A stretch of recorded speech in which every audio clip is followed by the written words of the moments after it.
Trevor, what the heck is the negotiation quadrant? Don't worry, I got you. For those who don't know, the Cashflow Quadrant was created by Robert Kiyosaki, the author of Rich Dad Poor Dad. This is it here. The E stands for employed, S stands for self-employed, the B stands for business owner, and the I stands for investor. Business owner will also be entrepreneur. And what he talks about is employees make money by exchanging their time for money. Self-employed people do the same, exchange their time for money. Entrepreneurs exchange other people's time for money, and investors exchange their money for more money. The main thing about that is understanding the leverage that gives each person when they're going into negotiating. So, from a negotiating perspective, the employee, what do employees negotiate? Wages. Meaning in layman's terms, what do they really go into negotiation thinking? What's the most I can get paid? That's it.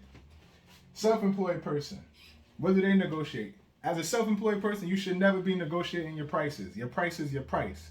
But what many of you will be negotiating is your invoices. So in their head, that'll be when and how do I get paid? Do I get paid through Cash App? Do I get paid through PayPal?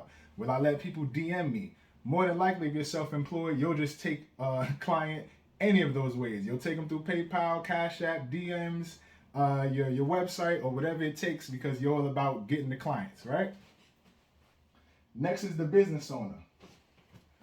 What is the business owner thinking about? The business owner already has a structure in place, so they're never gonna negotiate their prices, right? You can't go into the McDonald's and negotiate prices.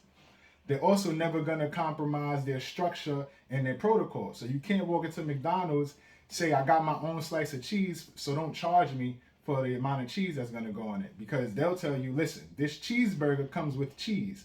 You can keep your cheese in the pocket, but you're gonna have to pay for our cheese and the person that we pay to put the cheese on your cheeseburger, right?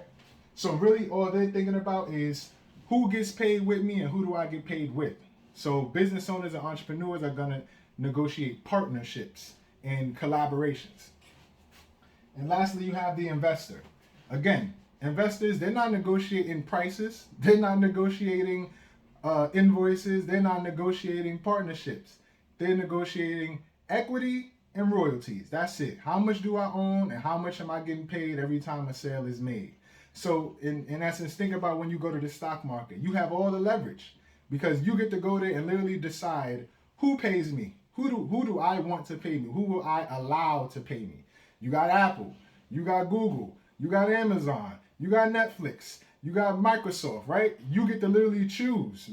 Instead of imagine you were going in for a job at these places, you may not feel the same leverage where I get to choose who hires me, right?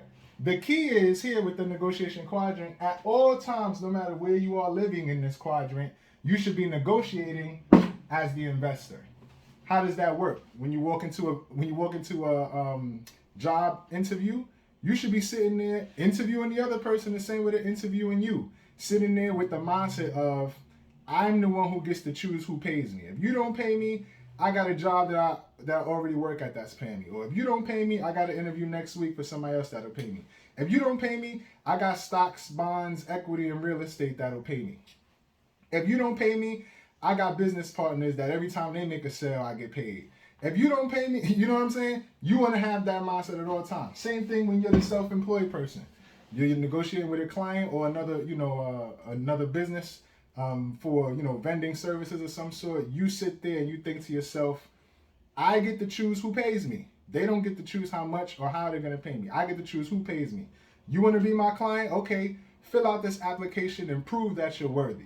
Same thing. If you're the business owner, McDonald's does the same thing, believe it or not. They get to choose who pays them. How do they do that, Trevor? I'll tell you right now. They go into specific neighborhoods that they know people want their food. They get to decide, we're going to allow these people to pay us. Or if these people aren't the type that'll pay us, we can open up shop over here and let these people pay us. Or they can run ads to a totally different, group of people. Okay, we're in this part of the city, but we'll run ads to people on the east side of the city to make sure that they're coming to our McDonald's, right? So you always want to have the mindset of who will I allow to pay me, and that's the purpose of the negotiation quadrant.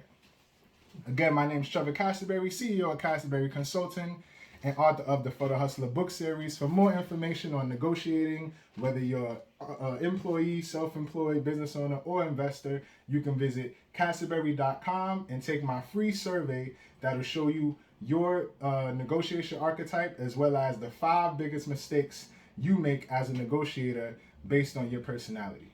Peace.